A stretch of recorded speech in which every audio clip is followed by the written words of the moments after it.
Please listen carefully. Well, hello, universe, and welcome to the Optimist Daily Update. I'm Kristy Jansen. And I'm Summers McKay. And we're part of the team behind the Optimist Daily, making solutions the news. We bring you reader-funded solutions news every day in order to change the tenor of news media, social media, and the direction of your day to one focused on solutions. 7 days a week, we publish positive news stories written by award-winning journalists and delivered online to your inbox and through our social channels. And also, we are sharing these solutions in a commute-worthy, walk-worthy, home office-worthy, take your mind off the election-worthy, take a breath and play with your houseplants-worthy podcast. Today is Tuesday, the 3rd of November, 2020. Well, Kristy, it's finally here.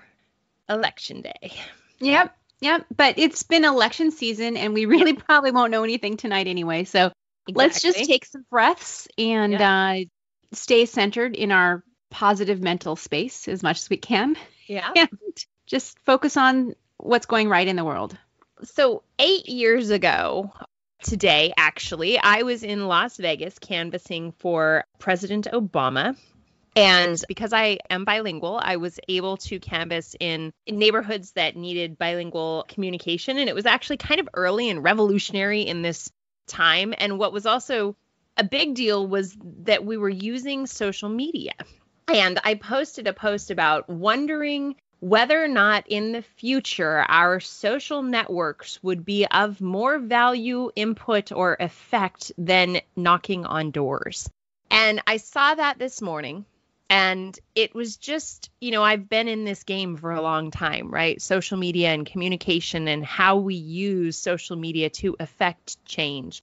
And on one level, I am saddened because social media has become such a bastion of and inflammation. And on another level, I am so grateful that we have transparency, that we are beginning to know the effects of it and can take more responsible steps with it.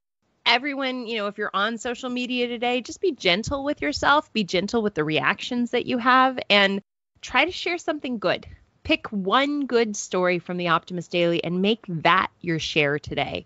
And, do what makes you proud to be a participant in America. If you're listening here in the United States or are a U.S. citizen, do what makes you proud to be an American. But just remember that there's a lot of good in this world to be focused on. And that is where we should focus, I think, today. First and foremost, Kristy, how is Silas doing swimming around?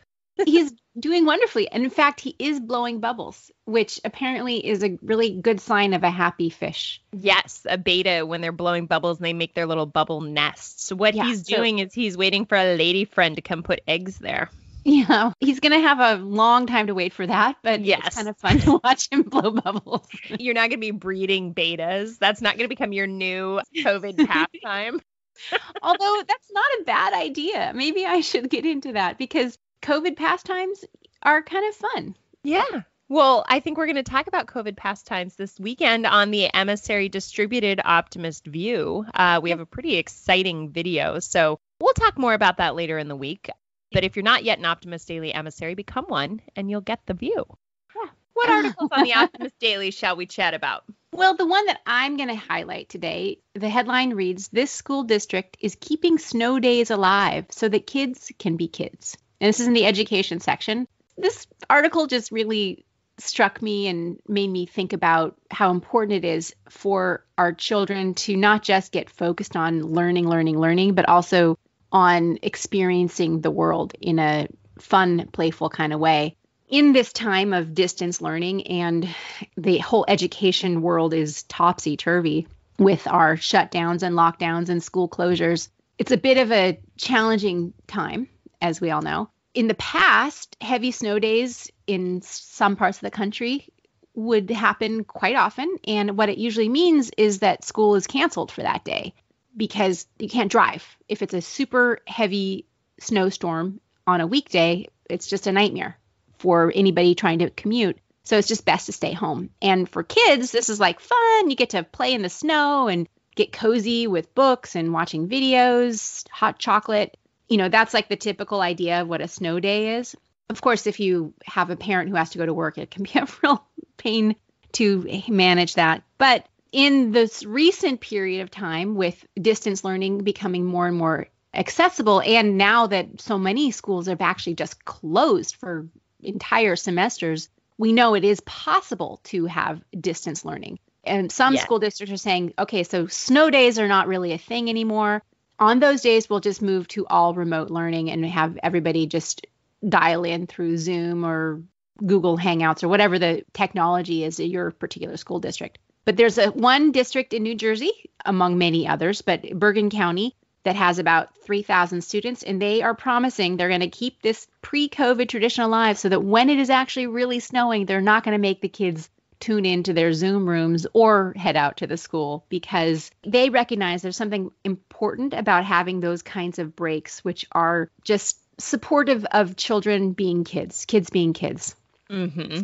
Everyone is concerned about the lack in quality education that has come out of this being forced to shut down schools. And it is a real issue. We really have to address it as a nation, all of our communities. I mean, my son, his district is now allowing families to choose what makes the most sense for each family, whether to stay all distance or to go to more of a hybrid schedule starting in January. My son decided, and we're totally in support of him, that he wants to stay all distance. And that's great for him. And he's doing fine academically. Some other kids have a much more difficult time than that. So it makes more sense for them to go back at least to some time in the class, although they just had a student athlete test positive for COVID. So who knows what is the right thing? And it's hard to know. But I still just love the idea of snow days. For me, when I was a kid, it was smog days.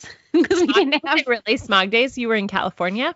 I was in Los Angeles, and sometimes we'd have that's horrible. Well, that's far different. Don't go play outside on smog days. Exactly.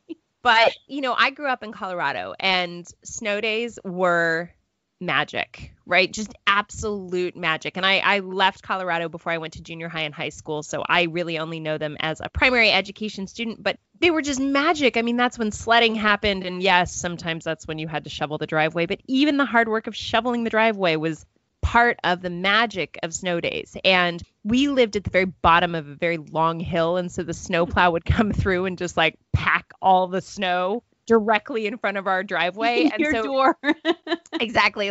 But it just was such a quintessential part of childhood. And I think that a lot of what we forget about childhood right now, especially because everyone is sort of neck deep in figuring out what a new normal is the value of play. Yes. And snow day is play. And I think as adults, we have to remember the value of play, because we get ourselves so just neck deep in stress that sometimes you just need to go and make a terrible snowman or watch a terrible movie or a terrible Hallmark movie about.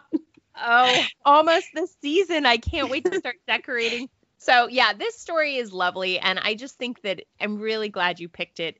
Education is changing, but we don't just have to give up play just because we know how to make our kids study online. So and part of play and part of learning is exploring and using your imagination and coming up with ways of making something fun that could be not fun. Yeah. And running around outside, going for a sled day, taking your dog to the park. I don't know. These are all important things.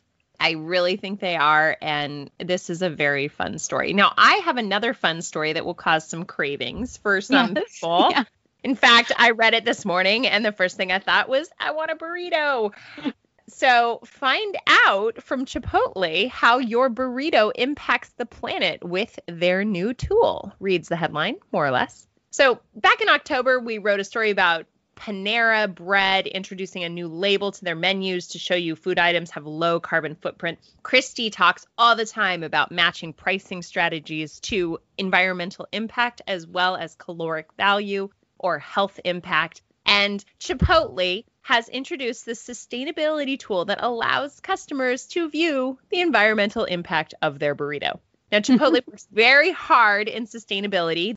Basically, customers can look at how each of its 53 intentionally sourced ingredients compare to industry average. And when you place an order on the app or website, the tracker will show you the environmental impact of each ingredient. The 5 metrics are less carbon emitted, water saved, improved soil health, organic land supported, and antibiotics avoided. The scientific research company that is providing this data is called How Good, and it draws on 450 peer-reviewed scientific studies to compare Chipotle's ingredients to conventional options.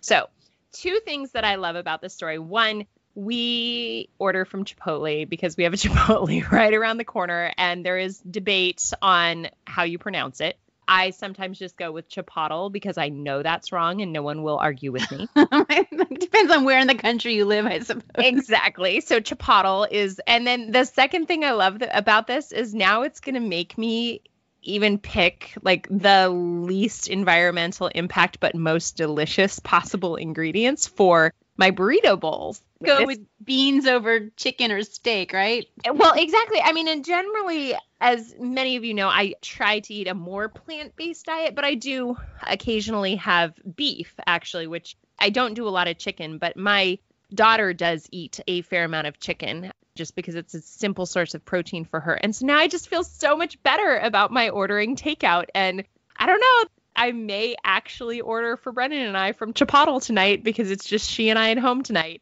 Isn't it what they say that you can't manage what you don't measure? Yes. So having this as part of what you measure, it's a fun and informative way of thinking about what is the food, what is the footprint of the food we're eating.